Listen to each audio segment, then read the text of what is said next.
윤 대통령에 대한 탄핵 심판 선고를 앞두고 두 쪽으로 갈라진 광장에서는 분열과 갈등, 혐오의 목소리가 나왔습니다.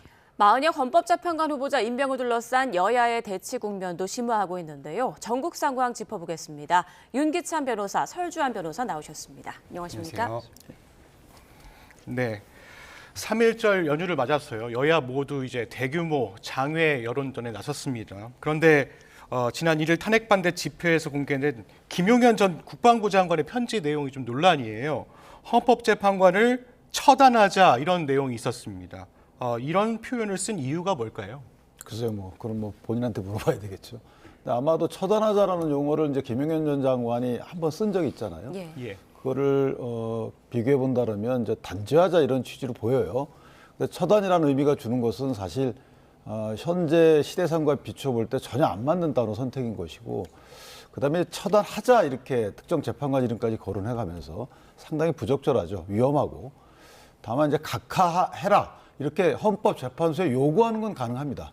그런데 이렇게 모인 군중과 함께 뭐뭐 하자라고 제안하거나 제의성으로 들리는 이런 부분들은 그동안에 서부지법 폭력 사태도 겪어봤잖아요. 그러니까 저런 식의 용어 선택이나 아니면 그 제안은 상당히 위험하다. 그래서 부적절하다고 보고, 설령 만약에 김용현 전 장관이 그런 워딩을 썼다 하더라도 이게 변호사가 대신 읽은 거거든요. 예. 그 변호사가 어떻게 저렇게 똑같이 대신 읽었을까라는 생각이 들어서 순화하거나 다소 좀 고치거나 또는 부적절하면 하지 않거나 이렇게 선택을 했어야 되는데 그대로 다 읽었던 부분도 매우 부적절하다 이렇게 생각합니다. 네, 김용현 전 장관 앞서 개헌 포고령에서도 이 처단이라는 단어를 사용한 바가 있는데, 자, 그런데 옥중 편지에 3명의 재판관 이름까지 특정이 됐습니다. 이러다 보니까 지난 서부지법 사태처럼 또다시 재판관들을 향한 폭력 사태가 벌어지진 않을까 우려하는 목소리가 나오더라고요. 네, 특히나 지난번 서부지방법원의 어떤 폭력 사태라는 것이 윤 대통령에 대한 구속영장이 발부가 된 이후에 일어나는 사건이었거든요. 그렇다고 한다면 이번 헌법재판소의 결과에 대해서 어떤 본인들, 그러니까 윤 대통령식의 불리한 결과, 곧 인용이 돼서 파면 결정이 난다고 한다면 거기에 불복하겠다는 의사를 표현한 거라고 볼 수밖에 없다라는 점과, 또 어떤 헌법기관에 해당하는 이 헌법재판관 3인에 대해서 일일이 거명을 하면서 처단을 하자. 이건 지금 민주당 쪽에서 주장을 하는 내란의 선동이다. 내란이 아직도 유지되고 있다. 이렇게 얘기하는 거에 뒷받침할 수밖에 없는 내용이거든요. 특히나 처단이라는 단어를 씀으로써 포고령, 지금 포고령이 이것이 위헌적인 요소가 있냐 없냐에 대해서도 상당히 헌법재판 단계에서 상당히 논의가 됐던 부분이고 심리가 될 것인데, 네. 그 연장선상에서 본다고 한다면 김용현 장관이 했던 것은 오히려 윤 대통령에 대해서 도와주는 것이 아니라 윤 대통령에 대해서 아주 불리한 어떤 상황을 만들어주는 것이라고 할 것이어서 그렇게 여론에 어떤 긍정적인 효과를 주기는 어렵다고 저는 봅니다. 네. 처단이라는 표현이 이제 사전을 찾아보니까요, 결단을 내려서 처치하거나 처분한다 이런 뜻이더라고요. 김 전 장관이 사용하는 이 처단이라는 단어 12.3 비상계엄 포고령에 이어서 또다시 나온 건데요.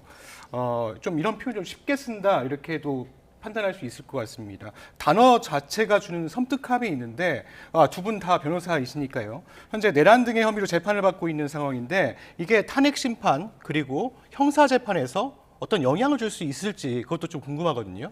김용현 전 장관의 저런 대독 이런 내용들이 예. 좋은 영향 주지는 않겠죠. 특히나 이제 재판관들을 향해서 뜬금없이, 예를 들면 어떤 사안을 구체화해서 그 사안을 시정해달라 이렇게 요구하는 것은 가능합니다. 그런데 특별한 거 없이 그냥 불법 재판을 하고 있는 누구누구를 어떻게 하자, 이런 부분은 그 심증 형성이나 어쨌든 정서적으로 좋지 않죠. 일단 기분 나쁘지 않겠습니까? 그냥 무조건 당신이 싫다 아니에요. 그러니까 이런 것이 아니고 그 해당 재판관의 어떠한 행위, 이런 재판 진행 과정에서 이런 부분 등이 잘못됐다라고 구체적인 문제 제기를 하는 것은 다 누구나 자유로운 거예요. 그러나 특정인을 지칭해서 그냥 뜬금없이 어떻게 하자라는 부분은 매우 부적절하고, 윤석열 대통령의 재판이나 기타 헌법재판소 제도의 지속이나 거기에다 신뢰 이런 부분에도 안 좋다. 저 부분은 왜 저렇게 했는지 이해가 안 되는데, 다만 이제 재판의 불복을 유도하거나 또는 내란에 이른다 이렇게까지 보는 것도 과도한 평가죠. 왜냐하면 유사한 내용들이 많이 나오거든요. 민주당에서도 보면 대통령 이름 써놓고 참수라는 칼을 들고 있는 옆에 사진 찍는 의원들도 있잖아요. 그러니까 이런 것들이 서로 가속화해가는 과정이라는 거죠. 그러니까 서로 다른 의견들이 있을 수는 있는데 그 의견들을 향해서 배제의 어떤 단어를 쓰는 것은 적절치 않다. 오히려 그보다는 설득의 의견을 써야 되는 거고 설득한다라는 자세로 그런 메시지를 내는 것이 중요한데 저는 개인적으로 이런 오히려 정치인이나 관련자분들이 설득의 용어보다는 배제의 용어를 쓰는 부분이 상당히 아쉽다라는 생각을 합니다. 네, 분열을 가속화하고 있다 이렇게 말씀해 주셨는데요. 우리 변호사님께서는 보시기에는 이런 단어를 사용하는 게 뭐 김용현 전 국방부 장관이 앞으로 이제 형사 재판을 계속 받을 거 아니에요? 네네. 이런 부분도 영향을 좀 미칠 수 있을 거라고 보세요? 뭐 본인의 형사재판, 특히나 내란죄와 관련한 주요 임무 종사자로서의 어떤 지금 피고인이 된 상태인데 어찌됐든 간에 본인의 내란 사건에 있어서도 상당히 좋지 않은 영향을 미칠 것이다라는 것은 저는 명확하다고 봅니다. 처단이라는 단어 자체가 주는 것은 지금 현대 사회에 있어서의 민주주의와 법치주의에는 전혀 어울리지가 않는 단어입니다. 네. 이 처단이라는 단어가 어디 나왔을까 제일 처음에 찾아보니까 70년대 초반에 있어도 긴급조치에서 처단이라는 단어가 있어요. 긴급조치에서. 근데 그래서 이 처단이라는 단어 자체가 주는 뉘앙스란 게 뭐냐면 전체주의 하에서 어떤 법적인 절차를 무시하고 어떤 본인의 뜻과 다른 경우에 아니면 어떤 기준을 정했는데 거기에 위반한 경우에 무조건적으로 처벌을 하겠다라는 것이거든요. 처단이라는 단어가 이 법적 용어에서 사라진 지는 너무나 오래됐습니다. 그럼에도 불구하고 김용현 전 국방부 장관이 옥중에서 이런 서신을 통해서 그걸 대중에게 알린다는 것, 특히나 본인 지금의 윤석열 대통령을 지지하고 있는 분들에게 알린다는 것은 법적인 법치주의를 무시하는 것이거든요. 법치주의를 하지 말아라라는 얘기밖에는 되지 않기 때문에 저는 굉장히 부적절하고 앞으로 본인의 재판에 있어서도 상당히 불리하게 작용할 것으로 보입니다. 네, 집회에서 국민의힘 의원의 입에서도 좀 비슷한 말이 나왔습니다. 공수처 선관위 헌재는 불법과 파행을 자행해왔다. 모두 때려 부숴야 한다. 서천호 의원의 말인데 대중 앞에서 여당 의원이 이런 말을 하는 것에 대해서 좀 어떻게 생각하세요? 일단 전제는 맞아요. 뭐냐면 공수처 선관위 헌재가 불법과 파행을 물론 이제 국민들이 공감하는 부분은 전제는 맞습니다만은 그 뒤에 이어붙는 단어가 좀 과하죠. 예를 들면 때려 부수자 뭐 이런 식의 얘기를 했는데 물론 이제 서천호 의원이 이거 비유를 한 것이지만 그 비유가 상당히 과했죠. 더군다나 이런 정치인들의 언어가 주는 어감에 대해서 지금 대중적 비판이 있는 거잖아요. 자중하자라는 얘기도 있고 아까도 말씀드리지만 저렇게 본인 스스로 규정된다 하더라도 대중에게는 반대하는 대중을 향한 목소리여야지 나를 지지하는 대중을 향한 목소리일 필요가 없어요. 나를 지지하는 대중에 대해서는 감사하다고 하면 되는 겁니다. 같이 갑시다라고 하면 되는 거고 나를 반대하는 또 나와 목소리가 다른 대중을 향해서는 설득의 언어를 써야 되는 거죠. 뭐 그 논리적일 필요까지는 없지만 어쨌든 공동체 전체를 위해서는 어떻게 가자 이런 설득의 단어가 필요한데 마치 자꾸만 배제의 단어나 상대방을 악으로 규정하는 선악 구분, 만이식의 이런 그 구분은 역대적으로 좋은 그 성과가 보장되지 않았거든요. 그래서 서천호 의원이 처음 언급되는 분이신데 어쨌든 앞으로는 단어 선택을 하실 때 조금 더 포용적이고 설득하는 식의 언어 구사를 하셨으면 좋겠다. 이것이 결코 국민의힘의 지지 확대에 전혀 도움이 안 된다. 이렇게 말씀드리고 싶습니다. 예, 헌법재판소를 향한 선동인 만큼 헌법 질서 자체를 존중하지 않겠다 이런 생각도 좀 듭니다. 선동이라고 보지는 않고요. 예. 언어의 실수죠. 예. 그러면 탄핵 심판 이후에 이어질 갈등도 심각할 것 같아요. 말씀하신 대로 이제 분열의 언어가 계속 나오고 있다고 말씀하셨는데 이게 헌법재판소가 파면 아니면 기각 결정을 내릴 거 아닙니까? 네. 이 결정이 내려지면 더 갈등이 심화하는 거 아니냐 이런 우려도 나오고 있거든요. 지금 상황에서는 뭐 어저께 집회 내용만 우리 3.1절 뭐 대규모 집회 내용만 봤을 때는 뭐 그러리라는 예상이 충분하고 좀 봅니다만은 뭐 저는 3.1절 집회가 어찌 보면 그 탄핵을 찬성하는 뭐 인원보다는 탄핵을 반대하는 인원들의 결집을 굉장히 많이 했다라고 뭐 외형적으로 보더라도 그렇게 결과가 나오고 있습니다만은 저는 뭐 아까 서천호 의원이라든지 어떤 국민의 의원들이 이렇게 그 현장에서 특히나 이 대중연설에 익숙치 않은 분들이 실수하기 마련이거든요. 특히나 예를 들어서 지도부에 계셨다거나 아니면 대중연설을 많이 하셨던 분들은 그래도 단어의 선택을 조금 신중하게라도 하는 편인데 그래서 별로 문제가 생기지 않는데 이런 분들이 거의 뭐 제가 뭐 저도 이분의 이름을 처음 들었습니다만은 이 대중 집회를 하다가 보면 본인이 그냥 그 열기에 그냥 본인이 업되는 수가 있어서 좀 과한 발언들이 나오기 마련인데요. 좀 저는 그런 과한 발언 자체가 굉장히 잘못됐다고 보고 이러한 발언 등은 개별 의원도 해서는 안 된다고 봅니다. 다만 지금 국민의힘에서의 지도부도 아마 이번 집회를 이제 거쳐가면서 이 결과에 대해서 어떻게 그러니까 인용이 됐을 때의 비플레이라는 것을 마련해야 되거든요. 그러니까 그냥 다만 그냥 바라는 바대로 예를 들어 기각이라든지 뭐 각하라든지 이런 결과만 나오기만을 바랄 것이 아니라 만약에 인용될 수 있는 확률이 훨씬 더 크지 않겠습니까? 확률로 본다고 한다면. 그렇기 때문에 저는 그러한 부분에 있어서 어떻게 나갈 것인가 그런 부분에 있어서 좀 내부 단속도 좀 이제부터는 필요하지 않을까라는 생각도 해봅니다. 네, 서초노 의원의 발언에 대해 이제 민주당에서는 즉각 제명하라라고 비판을 하고 있고요. 국민의힘과 내란 세력이 하나 힘이 드러났다 이런 발언까지 나왔습니다. 자, 그런데 탄핵 반대 집회만 지금 논란이 되는 게 아닙니다. 탄핵 찬성 집회에 참석한 이재명 민주당 대표가 내란이 계속됐다면 연평도 꽃게밥이 됐을 거다 이런 발언을 했는데요. 이건 어떤 상황에서 나온 말인가요? 근데 저는 이재명 대표가 이제 그 여야정 국정협의체는 참석하지 않고 그 다음날 나가서 저런 말씀하셨다는 게 좀 유감스럽고, 첫 번째는 이제 내란이 계속됐다면 이렇게 전제를 하잖아요. 그러면 현재 내란 상황이 아니라는 것인데 또 내란을 종식하자는 얘기를 또 해요. 논리적으로 앞뒤가 안 맞는 말씀을 하기 때문에 저것은 그런 첫 번째 문제점이 하나 있는 것이고, 두 번째는 굳이 연평도라는, 물론 이게 노상원 전 정보사령관의 수첩에 있는 지명이지만 굳이 연평도라는 단어를 쓰셨어야 될 것인가의 문제. 그리고 꽃게라는 단어를 왜 꽃게라는 단어를 썼을까? 연평도에 어민들의 수입의 40% 꽃게예요. 근데 요즘에 꽃게잡이가 잘 안 돼서 그나마 시름을 앓고 있는데 하필 왜 꽃게라는 단어를 저렇게 써가지고 그냥 물고기밥이 됐을 것이다 이렇게 해도 되는 거잖아요. 그런데 꼭 제가 노상원 전 정보사령관의 수첩에 대한 신빙성은 논의하지 않겠습니다. 그 부분은 뭐 이견이 있을 수 있으니까. 그렇다 치더라도 왜 굳이 연평도란 지명과 꽃게란 단어를 특정해서 연평도의 주 수입원인 꽃게를 저렇게 등장시켰을까? 이런 부분은 글쎄요, 민생이라는 단어를 지속적으로 언급하시면서 민생에 관심이 없으신 거죠. 연평도 그 주민들의 민생은 관심이 있으십니까?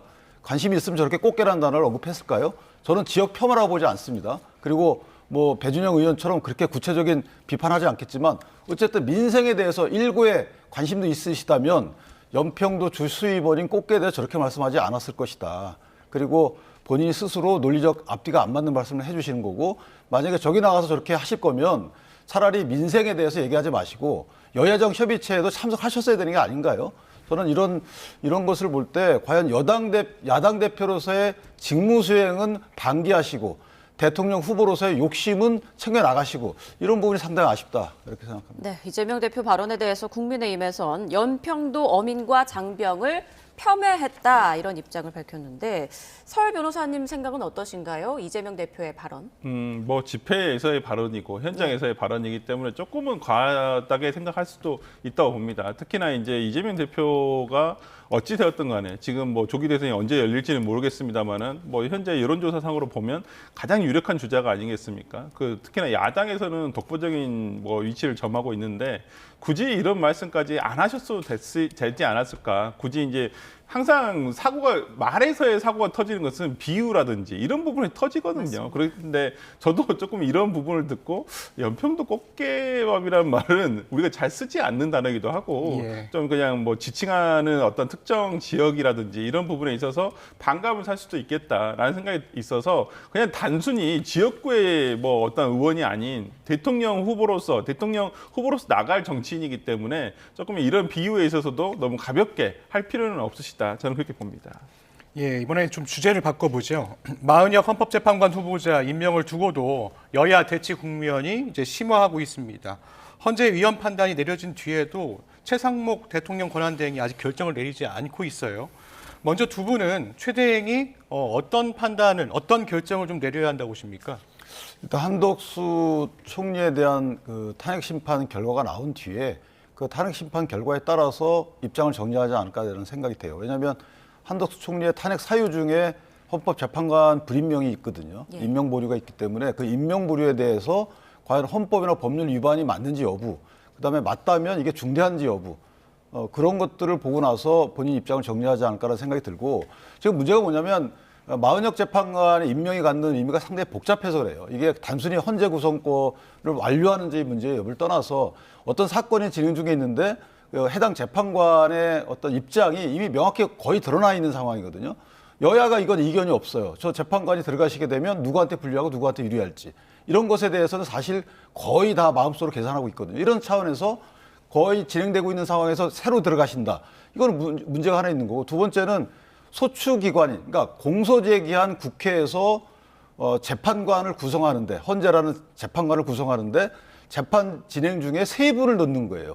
그럼 9분 중에 3분, 3분의 1 갖다가 검찰이 재판관 구성을 3분의 1 한다고 똑같은 거거든요. 특정 사안을 기소해 놓고 자 이것도 앞뒤가 안 맞는 거기 때문에 단순히 이게 누구 편이다, 누구한테 유리하다 이런 걸 떠나서 어쨌든 기본적인 구성 원리의 원칙에 다 안 맞기 때문에 최상목 권한대행 입장에서 보면 헌재 선행 판단을 한번 보고 입장을 정리할 가능성이 없지 않아 있다 이렇게 생각합니다. 네, 그렇지만 헌재 결정에 따라서 최 대행에게는 마 후보자를 임명할 법률상의 어떤 의무가 생긴 거잖아요. 네. 예, 그런 상황에서 이제 헌법재판소가 마 재판관을 임명하도록 이제 최 대행에 명령하거나 아니면 그 지위를 가진 것으로 간주해달라 이렇게 청구도 했는데 이 부분은 각하했거든요. 네. 이 부분은 좀 어떻게 보세요? 그러니까 현행 법상 우리 법에 그런 근거가 없습니다. 예. 예를 들어서 의무이행 소송이라는 게 있는데 우리나라 행정소송에서도 어떤 것을 해주라. 이렇게 할 수 있는 법원에서 명령을 하게끔 하는 것은 없어요. 행정 절차에 있어서. 그렇기 때문에 지금 마은혁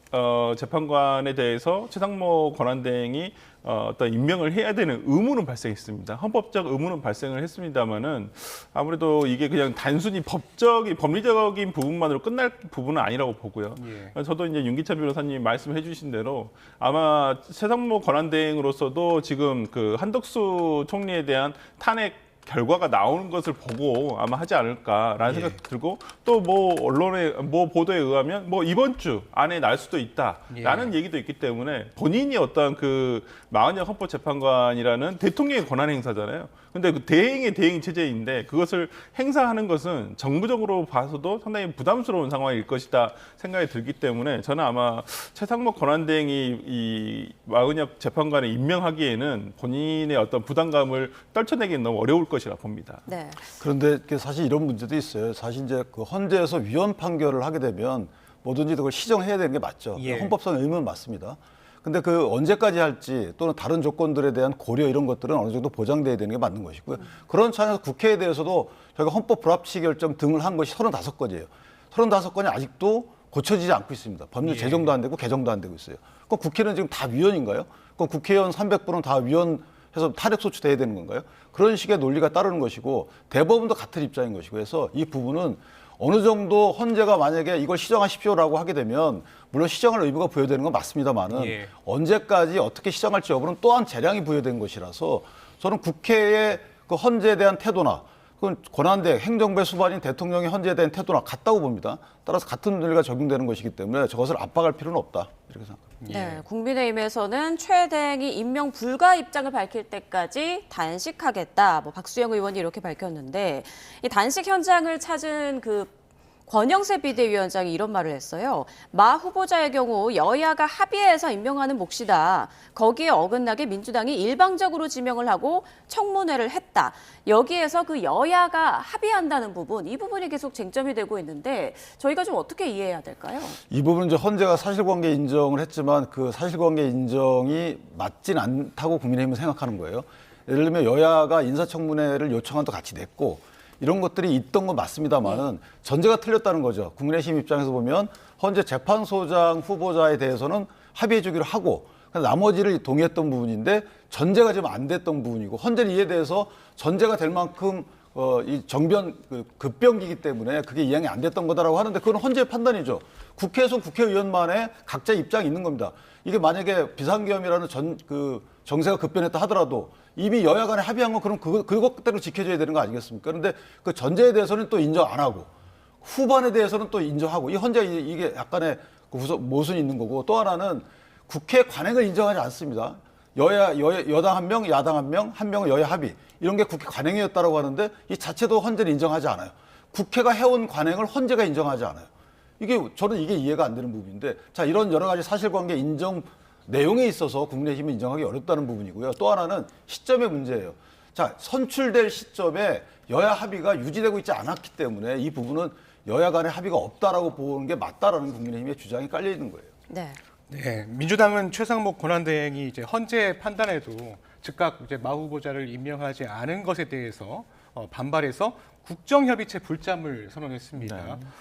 이에 대해서는 어떤 이유가 있고 또 어떤 의도가 있는 것으로 또 보시나요? 네, 아무래도 이제 최상목 권한대행에 대한 어떤 압박감을 주기 위해서죠. 임명을 예. 반드시 해라, 아니면 조속하게 해라라는 어떤 정치적인 압박을 주기 위해서인데, 그렇다 손 치더라도 저는 이 국정협의체에 참석하지 않은 것은 오히려 민주당에게 불리하게 작용할 여지도 있다고 봅니다. 지금 어찌 보면 수권정당, 그리고 이제 곧 있으면 뭐 언제 열릴지는 모르겠습니다만은 조기 대선에서 가장 유력하게 지금 집권정당이 될 수도 있고 곧 여당이 될 수도 있는데, 이러한 부분에 있어서 어떤 수권 능력, 집권 능력을 보여줄 수 있는 부분도 민주당이 지금 요구되는 사항이라고 본다고 한다면, 어찌되었든 간에 어떤 국정협의체를 통해서 특히 반도체 특별법이라든지, 그다음에 제일 중요한 것이 지금 추경이 가장 중요하지 않겠습니까? 그런 예. 부분에 있어서도 논의되는 모습을 국민에게 보여줬더라고 한다면, 지금의 어떤 불안한 상황에서 민주당이 어떤 국정협의체에서 이런 걸 주도하고 있다라는 어떤 정치적인 뭐 퍼포먼스로 보일 수도 있고, 뭐 그런 부분 등이 상당히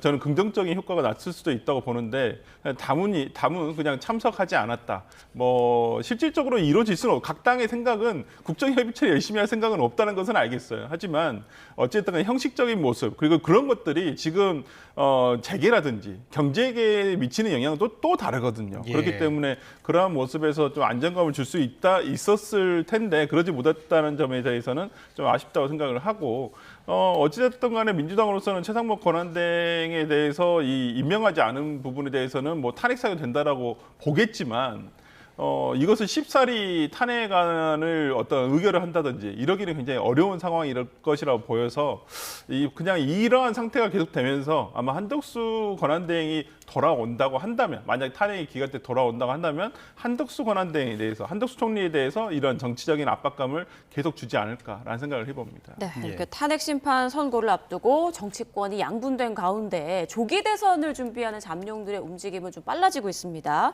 일단 한동훈 전 국민의힘 대표 책 출간으로 이제 본격 행보가 시작됐다, 뭐 이렇게 봐도 되겠죠?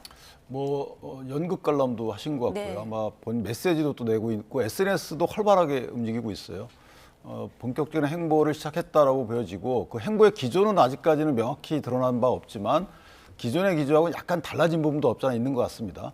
그러니까 대통령과에 대한 입장 등이, 책의 내용은 제가 책을 다 안 읽어서 모르겠지만 어쨌든 책의 내용 그간을 조금 여러 가지 비판적으로 기술한 부분도 없지 않아 있지만, 복귀한다고 평가받는 행위를 한 이후에 대통령에 대한 평가를 보면 조금 대통령이 갖고 있는 레거시를 좀 흡수하고자 하는, 그 유산을 흡수하고자 하는 그런 노력도 있어요. 이거 약간 변화된 부분이거든요. 예. 따라서 조금 더 본인 행보를 해가면서 어떤 색깔이 드러날지 좀 보고 있습니다. 예, 그런 가운데 이제 좋은 정치하겠다는 한 대표 복귀 일성에 국민의힘 내에서는 이제 헛된 꿈이다, 이런 견제도 나오고 있습니다. 친윤계와 강성 지지층을 흡수하는 데 좀 한계가 있다는 지적도 있는데요. 지금 이런 갈등 요소 그리고 갈등 상황들은 좀 어떻게 판단하고 계신가요? 그러니까 최근에 국민의힘에서 상황을 어떤 표현하는 내용 단어 중에 주반 야대라는 얘기도 있거든요. 예. 낮에는 탄핵을 반대하고 저녁에는 대선을 준비하고. 그러니까 저는 뭐 이게 상당히 참 곤혹스러운 상황이라는 것은 알겠습니다. 강성 지지층 등은 탄핵이 기각될 것을 요원하고 있기 때문에 이 대선에 대한 얘기를 꺼내는 것이 상당히 불경하다라고 생각을 할 수도 있겠지만은, 어찌됐든 간에 현실 정치를 하는 정치인 입장에서, 권영세 비대위원장이라든지 권성동 대표가 정치를 한두 번, 1, 2년 한 것도 아니고 정말 10년 이상 정치계에 있어서 전 각종 상황들을 다 봤을 텐데, 당연히 이러한 정도에서 조기 대선이 열리든 안 열리든 어찌됐든 간에 당내 역학 구조를 위해서라도 준비를 하는 것은 맞거든요. 예. 그런 부분에서라면 저는 지금의 한동훈 대표의 등장에 대해서 윤상현 의원이든지 이런 강성 지지층의 어떠한 호소를 하시는 분들이 조금 반대를 하거나 조금 시큰둥하는 반응을 보이고는 있지만, 어찌됐든 간에 이게 민주당 입장에 봤을 때는 상당히 조금 부담스러운 상황이긴 합니다. 어찌됐든 간에 지금 국민의힘에서는 최근 신구룡이라 그래서 어떤 각각의 대권 후보들이 움직이면서 그것이 뉴스화가 되고 있거든요. 네. 근데 지금 민주당 같은 경우는 그냥 이재명 대표가 거의 통합이라는 이름 하에 그냥 각 경쟁 주자들을 다 주저앉히는 형식이 되고 있어요. 그렇다고 한다면 국민들이 바라봤을 때는 그냥 민주당은 그냥 이재명 대표가 나오는 것이고, 그다음에 국민의힘은 어쨌든 간에 뭐 치고받고 싸우든 어떤 시끄럽긴 하겠지만은 어쨌든 무슨 어떤 역동적인 액티브한 상황이 좀 벌어질 거기 때문에 저는 그런 부분에서는 민주당으로서 그렇게 유리한 상황인가 좀 그런 생각은 좀 듭니다. 네, 또 하나 이제 민주당 이재명 대표의 선거법 2심 선고가 조기 대선 국면에서 관건이 될 텐데 이제 3월 26일에 선고가 나오지 않습니까? 탄핵 심판 선고 날짜와 좀 비슷할 걸로 예상되고 있죠. 그래서 항소심 선고 날짜는 이제 정해져 있으니까 탄핵 심판 선고 날짜가 아직 안 정해진 예. 거죠. 그래서 그 부분이 이제 문제가 되고 있는데 사실 2심 이재명 대표의 선고 날짜는 큰 의미는 없고 오히려 대법원 선고 날짜 확정 날짜가 이제 의미가 있어지는 거죠. 왜냐하면 그 대법원 선고 날짜와 그 만약에 조기 대선이 있게 되면 조기 대선의 선거 실시 일자하고 비교가 되는 거죠. 그래서 실시 일자 후보자 등록이 보통 15일 전인가 20일 전에 하기 때문에 선거일로부터 그 전에 만약에 피선거권에 대한 여러 가지 법률적인 유무가 확정이 되지 않는다면 그러면 이제 또 이 혼란으로 접어드는 거거든요. 따라서 이 부분이 이재명 대표의 개인적인 출마 여부도 있지만 그 이후에 국민들끼리 혼란 부분도 없잖아 있어요. 이렇게 해서 따라서 조기 대선이 있게 되면 조기 대선 실시일과 이재명 대표의 피선거권 유무 확정일 이 두 가지 비교를 통해서 뭔가 출마할 수 있는지 여부가 결정돼야지만 그 뒤에 있을 국민적 혼란을 막는 것이 아닐까라고 해서 이제 뭐 그 상고 이유서 제출도 20일 기다릴 거 없이 빨리 하시고요. 제가 볼 때. 그다음에 소송 기록 통지서도 빨리 접수하시고 이러면 국민들이 아마 이재명 대표께서 혼란을 줄이기 위해서 나도 노력하고 있다라는 점을 인정하지 않을까 이렇게 생각이 듭니다. 네, 재판 연기 그런 부분들도 좀 짚어주셨는데요. 조기 대선이 이어지면 아무튼 이재명 대표는 사법 리스크를 안고 대선을 치러야 하는 상황입니다. 대법원 이제 선고가 언제 나올지 판단이 언제 나올지도 이제 궁금한데요. 이 대표의 사법 리스크는 이제 끝나지 않았다고 보는 게 맞는 상황인가요? 그러니까 2심의 결정이 어떤 판단이 나오냐에 따라 좀 달라지지 않을까 싶습니다. 유죄가 만약에 1심대로 유죄가 유지가 된다고 한다면 상당한 부담이 있을 거라 생각이 되고 또 여론의 압박이 없지 않아 있을 거라 생각이 듭니다. 아까 윤기찬 변호사님 말씀해 주신 대로 대법원의 결단을 요구하는 아마 정치적인 압박이라든지 국민적 여론이 굉장히 비등할 것으로 보이거든요. 근데 만약에 2심에서 어떤 이재명 대표에게 굉장히 유리하게 뭐 무죄가 나온다든지 아니면 100만 원 이하의 벌금형이 나온다든지 한다면 더 이상 뭐 이재명 대표의 어떤 대권 가도에 있어서 어떤 피선거권 논의가 전혀 없을 거다라고 생각이 들기 때문에 뭐 그렇다 손 치더라도 대법원의 판단을 기다려보자는 어떤 주장은 충분히 나올 수 있겠습니다만은 어찌됐든 간에 민주당 내에서는 지금 2심의 어떤 향방 이후에 어떤 논의가 이루어질 것인가는 조금 다른 문제가 있기 때문에 저는 2심의 결과가 주는 어떤 파급력은 상당히 있을 것이라 보입니다. 네, 지금 여러 가지 변수가 있는 상황이기 때문에 앞으로 어떻게 좀 진행될지 계속 좀 지켜봐야겠습니다. 자, 마지막으로 이 얘기를 좀 해보겠습니다. 최근 감사원이 밝힌 내용인데요. 김세환 전 선관위 사무총장이 정치인 연락용 세컨드폰을 만들어서 사용했다. 이런 내용을 발표했습니다. 이런 세컨드폰이라는 게 원래 좀 많이 사용되는 건가요? 어떻습니까? 전혀 그렇지 않죠. 세컨드라는 의미가 뭐냐면 본인이 개인 폰 하나 있고 그다음에 업무 폰 하나 만들었다 의미가 아니고 업무 폰이 세컨드 폰이라는 거예요. 업무 폰도 두 개가 있는 거죠. 하나는 공식적인 업무 폰이 있고 하나는 약간의 비공식화돼 있는 업무 폰이 있다는 거죠. 그래서 이런 경우는 굉장히 드문 것이고 김세환 전 사무총장의 경우에 여러 가지로 문제가 됐잖아요. 일단 본인의 자녀 특혜 문제도 있고 그다음에 재판까지 받고 있는 걸 제가 알고 있는데 그다음에는 이제 예전에 소크리 투표처럼 이 선거 관리 사무도 되게 소홀히 했단 말이에요. 그래서 퇴직하신 분이에요. 사표를 내신 분인데 그런 여러 가지 전반적 과정을 볼 때 본인이 그래서 선거관리 획정 업무 때문에 세컨드폰을 개통했다는 말은 설득력이 없어 보이고 그럼 굳이 정치인들과 소통할 이유가 뭐가 있느냐. 정치인들을 이 규율하는 규제기관의 사실상의 장이 정치인들과 소통한다. 근데 그 소통도 본인의 정상적인 업무폰이나 개인폰이 아니고 비공식적인 세컨드폰으로 한다. 이걸 누가 곱게 보겠습니까? 저는 개인적으로 이 폰에 대해서 포렌식이 안 된다고 하는데 어쨌든 김세환 씨가 그 부분에 대해서는 시시비비를 정확히 선제적으로 밝혀야 되겠다 이렇게 생각합니다. 네, 국민의힘에서는 민주당과의 정치 부패 카르텔이라는 비판이 나오고 있습니다. 그런데 이 지난해 재보궐선거에선 이제 국민의힘 후보로 출마한 것으로 확인되기도 했어요. 이건 어떻게 봐야 될까요? 그러니까요. 이게 참 국민의힘에서 선관위를 최근에 어떤 부정선거라는 것이 헌법적인 윤석열 대통령의 탄핵 사유에도 들어가지 않았습니까? 그래서 그 내용을 좀 자세히 살펴보자라고 지금 해서 중앙선거관리위원회를 굉장히 좀 정치적으로 공격을 하고 있는 와중에 어찌 보면 지난주에 있었던 헌법재판소에서의 권한쟁의 심사, 어떤 그래서 감사원의 선관위에 대한 감사권이 없다라는 부분에 대해서 이제 감사원을 자체 조사한 걸 그냥 지금 언론에 보도를 하고 있는 상황이고 어찌 보면 이게 단순히 뭐 그냥 기관 간에 그냥 뭐 이런 그냥 조사를 하고 결과를 발표하고 저는 그렇게 보이지만은 않습니다. 어떤 전문적인 판단이 있었으리라 보는데 지금 국민의힘에서 좀 난감하게 된 것은 있습니다. 이분이 그렇게 정치인과의 통화를 위해서 세컨드폰을 썼다고 하는데 그 정치인이 국민의힘일 수도 있거든요. 국민의힘 소속 정치인일 수도 있거든요. 그렇기 때문에 뭐 지금 상황에서는 오히려 그 선관위가 잘못 운영되고 가족 회사처럼 운영됐다는 이런 운영에 있어서의 어떤 부도덕한 면을 더욱더 강조하지 않을까라는 생각을 좀 근데 듭니다. 제가 강하운수 출마 이 부분은 사실은 만약 국민의힘에 누군가 입당하게 되면 그건 막을 수는 없어요. 사실은 입당해가지고 본인이 경선 출마한 거죠. 저분이 고향이 강화도라고 하더라고요. 그러니까 강화도에서 경선 출마해서 어느 정도 지지율이 나오게 되면 일단 예비 경선 그 부분까지 올라가요. 근데 최종 후보는 안 됐잖아요. 그러니까 저 부분을 갖고 국민의힘 그 출신 정치인들과 소통한 거 아니냐 이렇게 하는 것은 논리적 비약이 있는 것이고 만약에 국민의힘이 2024년도 강화군수 보궐선거 때 저번에 전략 공천을 줬다는 할 말이 없죠. 근데 본인이 출마해가서 예비후보 등록해가지고 뛰는 걸 어떻게 말리겠습니까? 네, 자 이번 논란이 또 정치권에 어느 정도의 파장을 일으킬지는 또 봐야겠습니다. 지금까지 윤기찬 변호사, 설주환 변호사와 함께 전국 상황 짚어봤습니다. 고맙습니다. 고맙습니다.